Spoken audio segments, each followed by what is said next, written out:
Hey everyone, happy Tuesday and welcome to another episode of Day in the Life of Vintage Classic Specialist. Our daily updates from our little Volkswagen restoration and sometimes repair shop.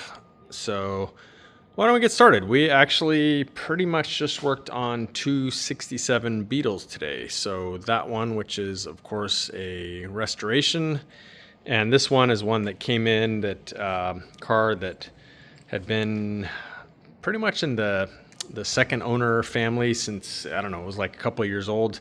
Car sat for a while, came in for us to do a bunch of things to make sure it's safe, roadworthy. They had us install an alarm system because this car was stolen at some point in the past. So I'll come back to that one. Why don't we start with this beauty over here, which is, of course, a ruby red 67 Beetle.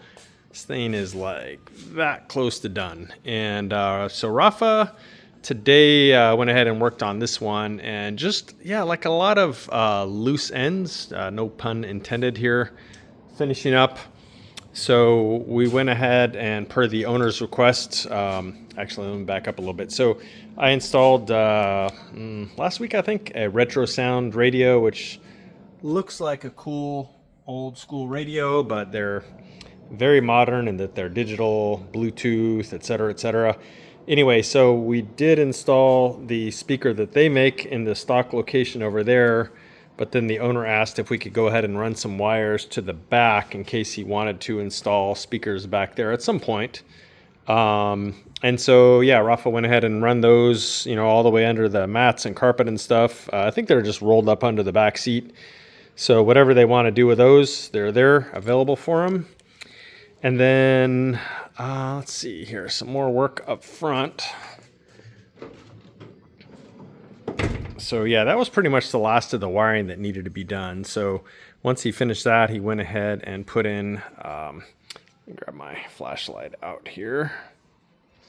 Went ahead and put in the trunk liner and the wiring cover.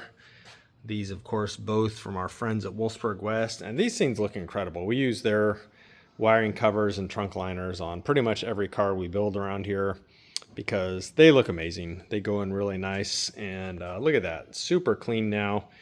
Went ahead also and installed all the little axis covers, which we had previously powder coated.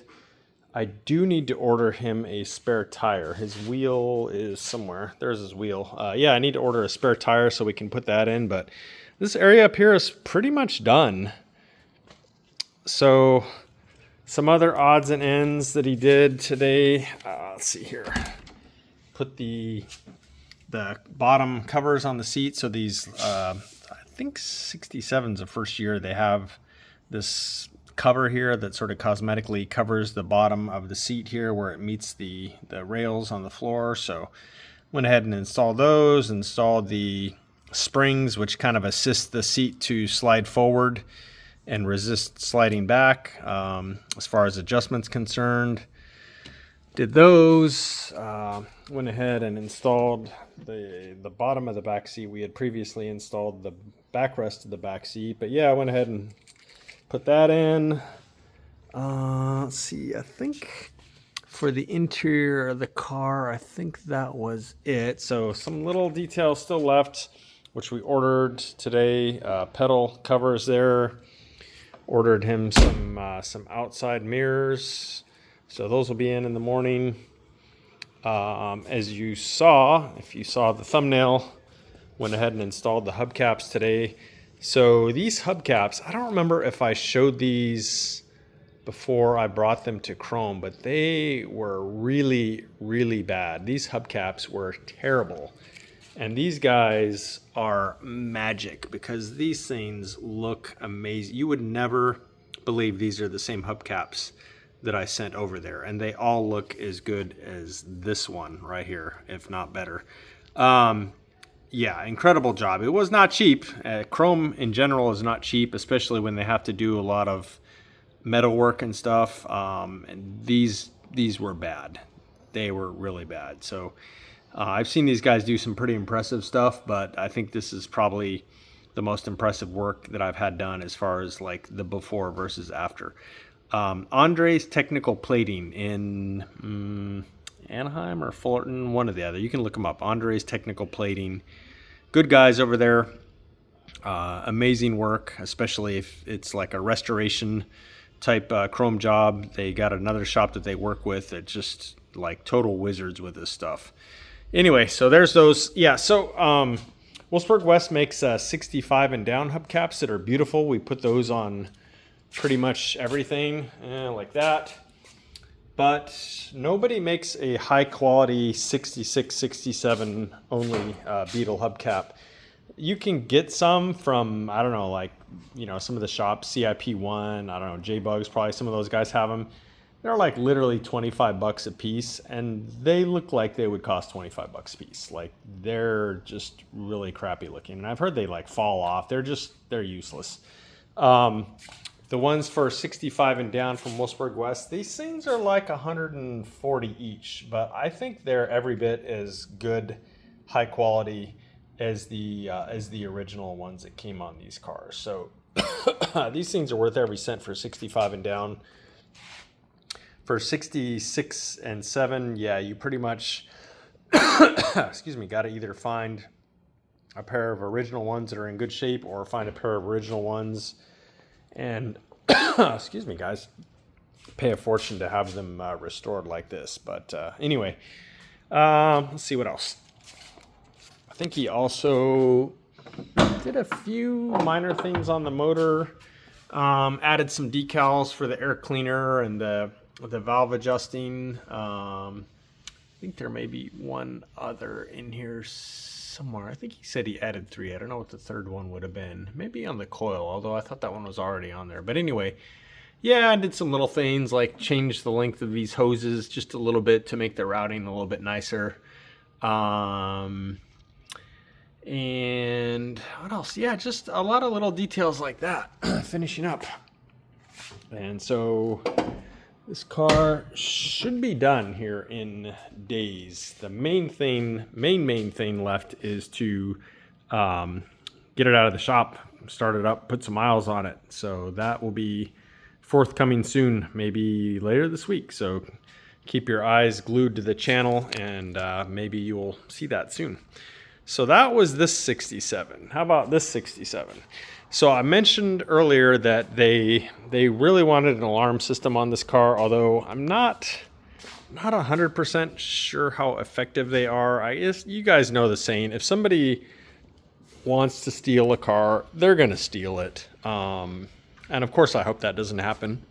The alarm probably slow them down a little bit, but even with an alarm system, not really hard to steal a Volkswagen. And I don't know if people even pay attention to alarms anymore when they're going off. It's just kind of one of those like background noise things, not like back in the 80s or 90s where like only really cool cars had alarms on them, and if somebody heard one going off, everyone was like, oh, whose alarm is that? Nonetheless, I did install a Viper alarm system on here, which is super appropriate because Viper, that was one of the cool alarms back in the day. There were Viper and Clifford, which were, to me at least, kind of the two main ones at the time. I had a Clifford in my 72, I think it was, cowlick bug. But anyway, yeah, so I went ahead and installed that, hooked it up to the lights and all that good stuff. Here, so watch this. Get to see it in action. And his tail lights weren't working, so I had to go and do a lot of stuff and get those to work. But here we go, arming. Ooh, I don't know if you heard the little beep. The beep is a little quiet. There is a little siren, but it's quieter than I would think. And there's off. Boom. Here, let's set this thing off. Okay, it is wired into the doors. There it goes. And shut it off. So there's that. And then I put the little LED on the dash, which you'll be able to see right there. Kind of put it in the middle of those gauges. Yeah, right there where it's not too obtrusive, but you know, when it's flashing, somebody would easily see that that is there, and you know, indicating that the car has an alarm on it. So yeah, the unit itself is under the front hood. Obviously, it is wired into the ignition. It's wired into the lights.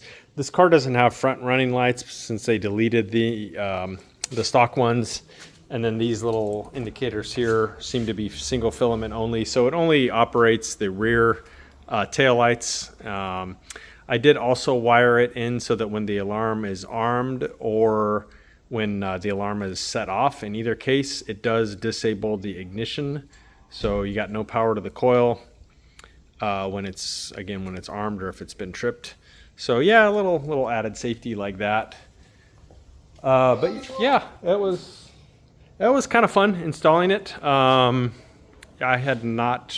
don't know that I'd ever installed an alarm. When I had my Clifford alarm installed way back in the day, took it to a shop and had it done. But we do auto electric here all the time. Like pretty much all of these cars we wired.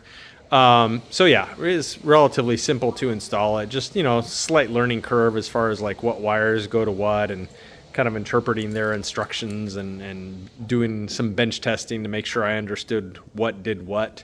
Because again, their instructions were a little bit on the vague side. But yeah, I got it all figured out, wired it into the car using pretty much its full functionality with the exception of, this car doesn't have power locks and stuff like that. So, but other than that, it was a pretty basic system, very well suited to a car like this where, it's relatively simple. So yeah, that was mostly my day, was getting that alarm installed on here. And the wires, I'm not going to open the front trunk right now, but yeah, the wires are of course all ran neatly and stuff like that. So that was most of my day. I did start fiddling around with this one a little bit at the end of the day, hooking up his throttle linkage to the cable. It's disconnected now because the throttle cable just has a lot of resistance in it. And so when I hooked it up on this end and on the throttle pedal end, when you push the throttle all the way down, it wouldn't return because there's so much drag in the cable, even though, there's springs on here and, they're plenty strong for doing what they need to. But again, the cable has a lot of resistance in it. So, that's why the car is sitting kind of funny right now. I started kind of jacking it up from this side. I'm going to have to pull this wheel, see what's going on. They do have like a metal tube that the throttle cable is running through. That's not like a standard metal tube. I don't know. It's like something somebody made. Normally they would have like a flexible tube on later cars. This is 62. I don't think it would have had anything. But something hokey, not surprisingly, about the way they ran it, where it's just creating a lot of resistance. So I got to figure out what's going on with that and see if I can sort out his throttle situation. But yeah, kind of mess with that at the end of the day. So our interior guy, Santiago, did make some headway here on this guy. So check out this carpet going in the back here of the tennis ball. It looks amazing. So he kind of got a start on that today. Likewise, the Ghia, Rene, he's continuing to work on the front fenders, and he's been cutting out some rust and doing some making some little sheet metal patches and stuff like that. So yeah, that body work, metal work is coming right along too. So that is it for today, everyone. Appreciate you guys watching. We will see you again tomorrow. Bye.